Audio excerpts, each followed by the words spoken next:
বড় ভাইয়ের মৃত্যুতে দেশে আসতেই বাবার চাপের মুখে বিয়ে করতে বাধ্য হলাম। সদ্য বিবাহিত হওয়া আমার বড় ভাইয়ের স্ত্রী নীরাকে বাবা এমনটা করবে জানলে দেশেই আসতাম না।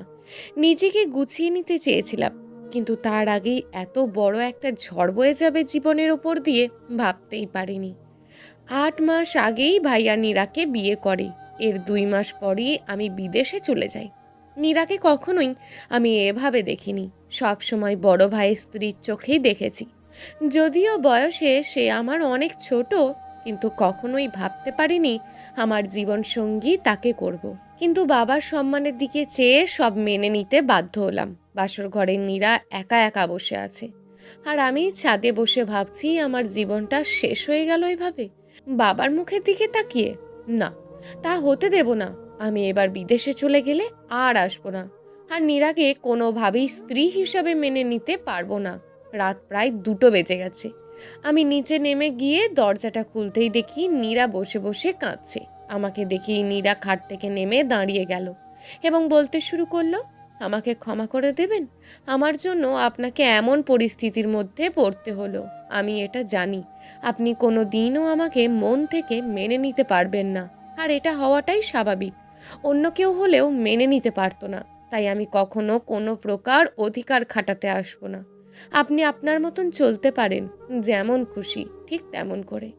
বলেই নীরা খাটের ওপর থেকে সরে গিয়ে এক কর্নারে শুয়ে কান্না করতে থাকলো। আমি আর কিছু বললাম না। প্রচণ্ড রাগ নিয়ে বারান্দায় চলে গিয়ে একের পর এক সিগারেট টানছি। দেখতে দেখতে যে কখন রাত শেষে ভোর হয়ে এলো বুঝতেই পারিনি। নীরা বিছানা থেকে উঠে ফ্রেশ হতে চলে গেলে আমি গিয়ে বিছানায় শুয়ে পড়ি। চোখে ঘুম ঘুম লেগে আসতেই আমি ঘুমিয়ে গেলাম। 11টার দিকে মায়ের ডাকে ঘুম থেকে উঠে ফ্রেশ হয়ে নাস্তার টেবিলে গিয়ে দেখি নীরা নাস্তা রেডি করছে। প্রচণ্ড রাগ নিয়ে কোনো রকমে নাস্তা করে বাসা থেকে বের হয়ে গেলাম। মনের ভিতর আগুন জ্বলছে, কোনোভাবেই ঘরে মন টেকানো সম্ভব না। মনে মনে ভাবছি গিয়ে বন্ধুদের সাথে আড্ডা দিয়ে সময় পার করে দেব।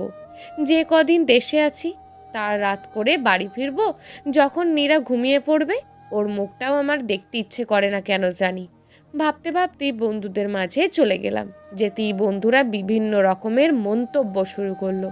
সরাসরি বলতে শুরু করলো, কি রে বন্ধু, কেমন রাত কাটলো, ভালোই তো পেয়েছিস ভাবিকে। আরো অনেক রকম বাজে কমেন্টস করতে শুরু করলো। ওদের কথায় মেজাজ আরও খারাপ হয়ে গেল। ওদের সাথে তেমন কোনো কথা না বলি সেখান থেকে উঠে চলে আসলাম। নিরিবিলি একটা জায়গা দেখে বসে পড়লাম। পকেট থেকে ফোনটা বের করে ডাটা কানেকশন অন করতেই মেসেঞ্জারে টুংটাং শব্দ করে দিয়ার মেসেজ আসতে শুরু করলো। দিয়ার সাথে বিদেশে থাকা অবস্থা থেকেই ফেসবুকে পরিচয়। কিছুদিনের ভিতরেই আমাদের সম্পর্কটা ভালোবাসায় রূপ নেয়। আমি কখনো বিশ্বাস করতাম না যে ভার্চুয়ালে ভালোবাসা হতে পারে, কিন্তু দিয়া তা ভুল প্রমাণ করে দিয়েছে। ও আমাকে ফোনের অন্য প্রান্ত থেকে এমনভাবে কেয়ার করেছে যে মনে হতো সে সব সময় আমার পাশেই ছিল। এত হাজার মাইলের দূরত্বকেও তখন দূরত্ব মনে হতো না। বাস্তবতার জন্য এই কয়েকদিনের মেয়েটাকে মেসেজ দিতেই পারিনি। না জানি কত কিছু ভেবে বসে আছি। ভাবতে ভাবতে মেসেজ ওপেন করতেই দেখি দিয়ার অভিমানী মেসেজ। কি, আমাকে ভুলে গেলে দেশে এসি? তুমি না বলেছিলে সব কাজ শেষ করেই আমার সাথে দেখা করবে? কই, তুমি তো এলে না। আসবে তো দূরের কথা, না একটা মেসেজ না কোনো কল। তুমি কি ঠিক আছো? আমি আর দেরি না করে দ্রুত মেসেজ ব্যাক করলাম। ঠিক আছি আমি, একটু ব্যস্ত ছিলাম বুঝোই তো তুমি। চলো আজ একসাথে লাঞ্চ করব। লিখে বসে আছি, কয়েক মিনিটের ভিতরেই দিয়ার রিপ্লাই আসলো, চলে আসো। ঠিকানা দিয়ে দিল। আমি বললাম ঠিক আছে, তুমি আসো, আমি আসছি। বলেই সেখান থেকে উঠে রওনা দিলাম দিয়ার সাথে দেখা করার জন্য। মনে মনে ভাবছি, দিয়াকে কি নীরার কথা বলবো? না, ওকে কিছুই বলা যাবে না। কিছুদিনেরই তো ব্যাপার। বিদেশ গিয়েই নীরাকে ডিভোর্স দিয়ে দেব। অযথা ওকে বলার কি দরকার। অল্প সময়ের ভিতরেই দিয়ার পাঠানো ঠিকানায় চলে আসলাম। ঠিক সময় মতন দিয়াও চলে আসলো। এসেই আমাকে জড়িয়ে ধরলো। দিয়া আধুনিক মডার্ন মেয়ে। ছবিতে ওকে যতটা সুন্দর লাগে তার চেয়ে অনেক বেশি সুন্দর আর স্মার্ট মেয়ে দিয়া। যে কোনো ছেলেই পছন্দ করতে বাধ্য হবে। দিয়াকে যত দেখছি ততই মুগ্ধ হচ্ছি। মনে হচ্ছেই না আজ আমাদের প্রথম দেখা সরাসরি। মনে হচ্ছে যুগ যুগের চেনা। নিমেষেই এই কয়েকদিনের যন্ত্রণা যেন ভুলেই গিয়েছি আমি। খুব দারুণভাবে প্রতিটা মুহূর্ত কেটে যাচ্ছে দিয়ার সাথে। দুপুরের লাঞ্চ, রাতে মুভি দেখা, ডিনার করা, কেমন করে যেন সময়গুলো কেটে গেল। রাত 11:30টার দিকে দিয়াকে বিদায় দিয়ে বাড়ির উদ্দেশ্যে রওনা হলাম। মনটা আবারও খারাপ হয়ে গেল। বাসায় গিয়ে আবারও নীরার মুখ দেখতে হবে। অসহ্য একটা মেয়ে, দেখার সাথে সাথেই মনটা খারাপ হয়ে যাবে। রাত 12টার দিকে বাসায় আসলাম। কয়েকবার কলিং বেল টিপ দিতেই নীরা এসে দরজাটা খুলে দিল। শরীরের শাড়ি ঠিক মতন নেই, মনে হয় ঘুমিয়েছিল। চুলগুলো এলোমেলো হয়ে মুখের সাথে লেপ্টে ছিল। আমি কয়েক মুহূর্ত তার দিকে তাকিয়েছিলাম। আমাকে তাকিয়ে থাকতে দেখে সে চোখ নামিয়ে নিল। সেই মুহূর্তে আমার খুব ইচ্ছে করছিল তার মুখ থেকে চুলগুলো সরিয়ে দিতে। এক অন্যরকম মাদকতায় সেই মুহূর্তে আমাকে পেয়ে বসেছিল। পরক্ষণেই নিজেকে সামলে আমি ঘরে ঢুকে এলাম। এসব আমি কি ভাবছি? না, এগুলো ভাবা মোটেও আমার ঠিক হচ্ছে না। কোনোভাবেই আমার নীরার প্রতি মায়া বাড়ানো যাবে না। আমি দিয়াকে ভালোবাসি, আর দেশে থেকে চলে গেলেই নীরাকে ডিভোর্সের পেপার পাঠিয়ে দেব। ভাবতে ভাবতে ওয়াশরুমে চলে গেলাম। ফ্রেশ হয়ে আসতেই নীরা বলল, টেবিলে খাবার দিয়েছি, খেয়ে নিন। আমি বললাম, আমি খেয়ে এসছি। নীরার মুখটা কেমন যেন ফ্যাকাশে হয়ে গেল। সে কিছু বলতে চেয়েও থেমে গেল। তারপর খাবারগুলো ঢেকে রেখে এসে বিছানার এক কর্নারে গিয়ে শুয়ে পড়ল। আমি আমার মতন বিছানায় শুয়ে শরীরের চাদর টেনে নিলাম। কি করব ভাবতে ভাবতে একসময় ঘুমিয়ে গেলাম। গভীর রাতে হঠাৎ আমার ঘুম ভেঙে যায়। আমি লক্ষ্য করি নীরার দুটি হাত আমার শরীরের ওপরে। সে শীতে কাঁপছে। আমি আস্তে করে তার দুটো হাত নামিয়ে দিয়ে চাদরটা তার গায়ে টেনে দিয়ে তার দিকে তাকাতেই লক্ষ্য করলাম ঘুমন্ত নীরাকে সত্যিই অনেক রূপবতী লাগছে। ঘুমন্ত সব মেয়েকেই শুনেছি রূপবতী লাগে, আজ বাস্তবে তা দেখলাম। নীরার দিকে তাকিয়ে থাকতে থাকতে কখন যে ভোর হয়ে গেছে খেয়ালই করিনি। নীরা ভোরে ঘুম থেকে উঠতেই আমি দু চোখ বন্ধ করে নিলাম, যেন নীরা কোনো কিছু না বুঝতে পারে। নীরা বিছানা ছেড়ে আলমারি থেকে শাড়ি নিয়ে চলে গেল ওয়াশরুমে গোসলের জন্য। কিছু সময়ের ভিতরেই নীরা গোসল করে বের হয়ে আসতেই আমি উঠে বসলাম নিজে ফ্রেশ হওয়ার জন্য। ফ্রেশ হয়ে এসে নীরার দিকে তাকাতেই আমার চোখ আটকে গেল।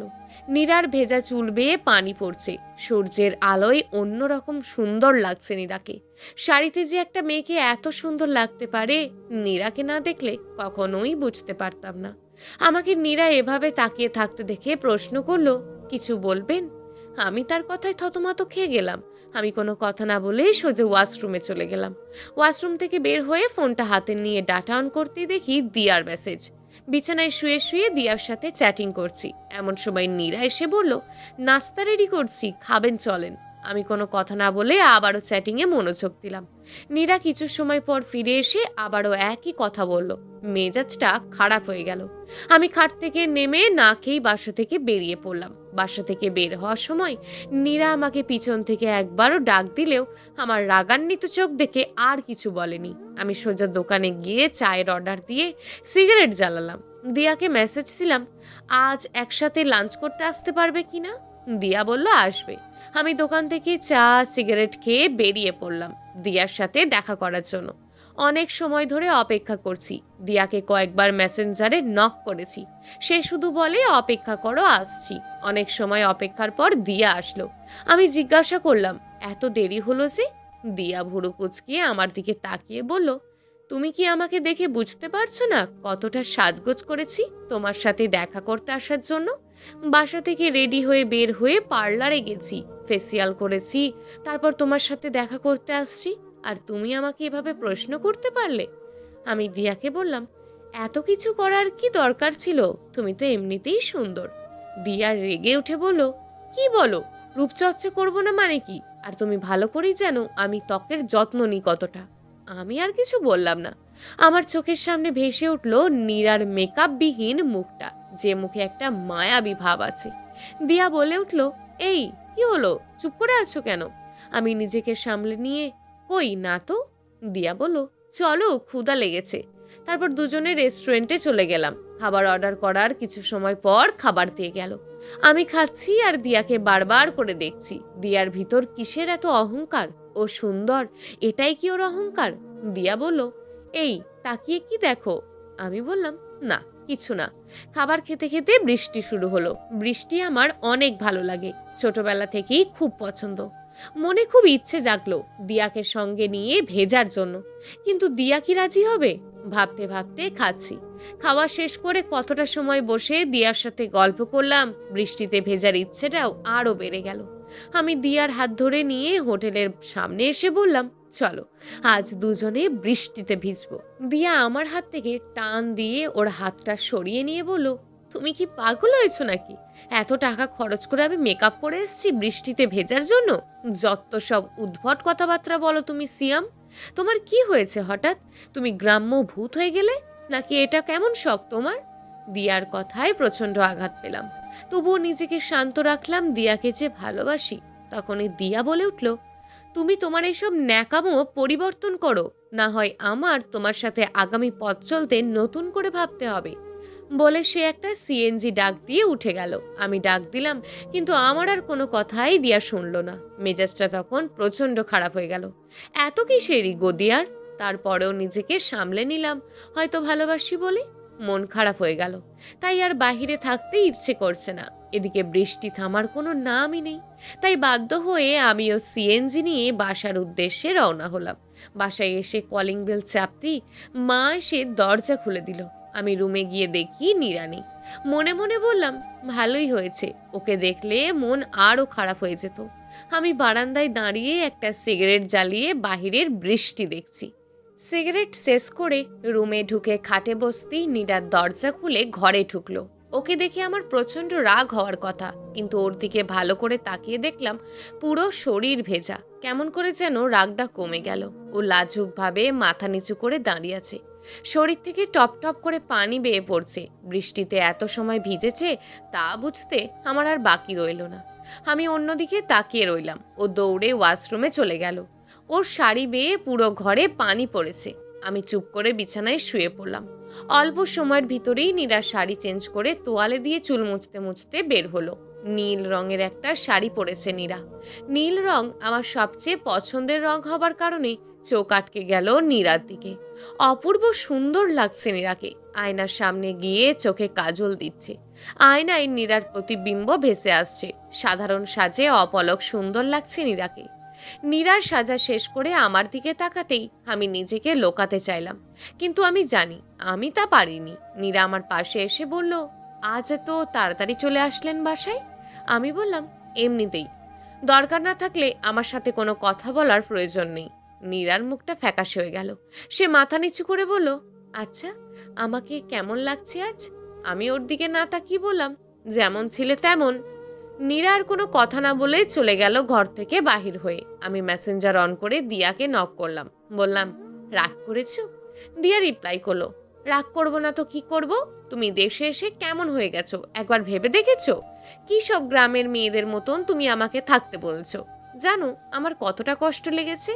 আমি বললাম, দেখো আমি এভাবে বলতে চাইনি, আসলে সব সময় এগুলো ব্যবহার করলে তো স্কিন নষ্ট হয়ে যাবে। দিয়া রাগের ইমোজি দিয়ে লিখলো, দেখো শ্যাম, এই বয়সে যদি ফ্যাশন না করি, ত্বকের যত্ন না করি, তবে কি বুড়ি হয়ে করব? আমি বললাম, আচ্ছা ঠিক আছে, তোমার যেমন খুশি তেমন করে সেজো। দিয়ে আমাকে বলো, দেখো আমার মডার্ন ছেলে ছাড়া পছন্দ না। তুমি বিদেশে ছিলে তখন একরকম ছিলে, কিন্তু দেশে এসে তোমার পরিবর্তন হয়ে গেছে। আমি তোমাকে ওই রকমই দেখতে চাই। আমার সাথে খ্যাত টাইপ কথাবার্তা কখনোই বলবে না আর, তাহলে হয়তো আমাদের রিলেশনটা আর কন্টিনিউ করা সম্ভব হবে না। দিয়ার কথায় প্রচন্ড আঘাত পেলাম। এগুলো কি বলছে দিয়া? আজ প্রায় 4 মাস ধরে ওর সাথে সম্পর্ক, হঠাৎ করে এতটা পরিবর্তন কেন? আমিও তারপরে নিজেকে সংযত করে নিলাম। এমনিতেই সংসারের অশান্তিতে আছি, তার উপর যদি দিয়ার সাথেও ঝামেলা করি তবে মনটা আরও খারাপ হয়ে যাবে। তাই ওকে বললাম, আচ্ছা ঠিক আছে, আমি যেমন ছিলাম তেমনই থাকবো। দিয়া একটা হাসির ইমোজি দিল। এর মাঝে নীরা নাস্তা নিয়ে ঢুকলো। আমি খেয়াল করে দেখলাম আমার প্রিয় লুচি আর আলুর দম নিয়ে এসছে। আমার অসম্ভব প্রিয় একটা খাবার।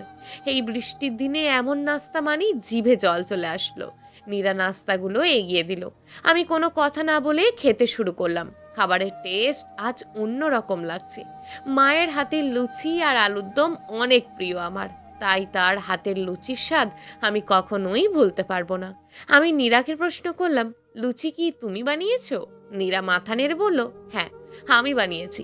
আমি বললাম, খুব ভালো হয়েছে। নীরা একটা লাজুক হাসি দিল। আমি বললাম, এটা আমার খুবই প্রিয় একটা খাবার। নীরা মাথা নেড়ে বলল, জানি। কে বলেছে? আপনার ভাইয়ের জন্য যখন বানাতাম তখন সে খেতে খেতে বলতো আপনার খুব পছন্দের খাবার লুচি। এর জন্য নাকি ছোটবেলায় দুই ভাই অনেক ঝগড়াও করতেন। সেই মানুষটা আপনাকে অসম্ভব ভালোবাসতো। বলতে বলতে দেখলাম নীরার চোখের কোণে পানি চলে এসছে। নীরার চোখের পানি লুকাতে হয়তো দৌড়ে চলে গেল বারান্দায়। পুরনো দিনগুলির কথা মনে পড়ে গেল। দুই ভাই কতই না মজা করতাম। দুজনের সব কিছু একই রকম লাগতো। জামা কাপড়, খাবার সবকিছু দুই ভাইয়ের একই রকম থাকতো ছোটবেলা থেকে। নীরার মন খারাপ হয়ে গেছে হয়তো ভাইয়ার স্মৃতি মনে পড়াতে। ভাবতে ভাবতে কেন জানি বারান্দায় নীরার পাশে দাঁড়াতে খুব ইচ্ছে করলো। খাট থেকে নেমে আমিও গিয়ে দাঁড়ালাম বারান্দায় নীরার দিকে। নীরার চোখ বেয়ে টপ টপ করে পানি পড়ছে। কেন জানি প্রচন্ড রাগ হচ্ছিল। আমার কাছে মনে হচ্ছে ন্যাকা কান্নাকাটি করছে নীরা। কিছু বলতে যাব, এমন সময় নীরা বলে উঠল, আসলে আমার জন্য আপনার জীবনটা এমন হয়ে গেছে, কিন্তু আমি কখনোই চাই না আপনার জীবনটা এমন হোক। আমি চাই আপনি সুখের সংসার করেন। আমি আপনার জীবনে কখনোই বাধা হয়ে আসব না। সবার জীবনে স্বপ্ন থাকে, আমারও ছিল। একটা সুখের সংসার হবে, স্বামীর ভালোবাসা থাকবে সেখানে, একটা ছোট্ট বাচ্চা হবে, পুরো বাড়ি হাসি খুশি আর দুষ্টুমিতে মাতিয়ে তুলবে। দিন শেষে স্বামী ক্লান্ত শরীরে আসবে, আমি তার জন্য এক গ্লাস শরবত বানিয়ে নিয়ে গিয়ে শাড়ির আঁচল দিয়ে মুখটা মুছে দিতে দিতে বলবো, খুব ক্লান্ত দেখাচ্ছে তোমায়, শরবতটা খেয়ে ফ্রেশ হয়ে রেস্ট নাও। সে আমায় জড়িয়ে ধরে বলবে, তোমাকে দেখার পর সব ক্লান্তি চলে গিয়েছে, চলো তোমাকে কাজে সাহায্য করি। সবকিছু ঠিক মতোই চলছিল, খুব ভালোবাসতো আমাকে আপনার